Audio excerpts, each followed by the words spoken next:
Samantala sa Quezon City, pinagtulungang gulpihin ng dalawang lalaki ang isang may problema sa pag-iisip dahil sa pambabastos umano nito sa isang bata. Sa huli, arestado silang tatlo pati po ang lola ng mentally challenged na gumanti sa mga kumuyog. Nakatutok si Gabriel Gonzalez. Pinagpapalo ng lalaking naka-long sleeves na puti ang lalaki na kanilang na-corner sa Barangay Immaculate Conception, Quezon City kahapon. Maya-maya pa, bato naman ang ipinukpok ng lalaking nakasando sa ulo ng biktima. Ayon sa pulisya, inaakusa ng sexual harassment ang lalaking binugbog. Ang biniktima umano, menor de edad na anak ng isa sa mga nanggulpi. Pero ang ginulping lalaki pala, meron siya pong undifferentiated schizophrenia, parang isang mental illness. In-invite namin sila for interview. And yun nga, dumating yung family, yung tatay, saka yung kapatid ng biktima natin.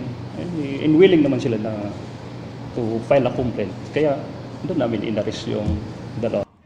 dumulog sa pulisya ang dalawang lalaki na nakitang nambugbog. Binastos umano ng biktima ang 9 anyos na anak habang nag-aabang sa mga kaklase papasok sa eskwela. Umakyat po yung anak ko, nagsumbong sa akin. Siyempre po, bilang magulang, masakit po sa akin yun. Kaya nagawa ko man po yung pananakit dahil po, bugso na lang po ng damdamin ko yun. Depensa naman ng isa, tinulungan lang niya ang kumpare na habulin ng sinasabing nambastos. Bilang isang godfather, ninong ng bata, siyempre, kaya nga pangalawang ama, para gabayan at tulungan din kung ano yung nangyaring sitwasyon. Ang mga kaanak ng binugbog na PWD, hindi matanggap ang nangyari sa kaanak. PWD po yung kuya ko, hindi po hayop.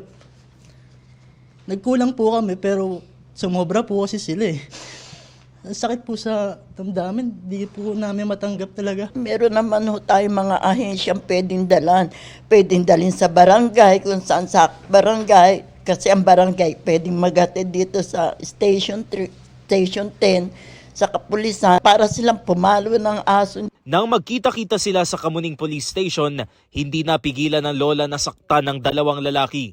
Kaya't inaresto rin siya ng pulisya. Dito po pagpasok, nasa lumbong ko na lang po. Nabigla rin po ako eh. Ginanyang ko po dito, ginanyang ko po.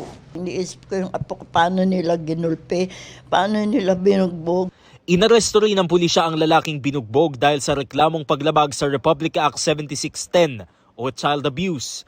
Mahaharap ang dalawang lalaking nambugbog sa mga reklamong slight physical injury, habang reklamong unjust vexation naman ang isasampa laban sa lola ng biktima. Gabriel Gonzalez, Nakatutok, 24 Oras.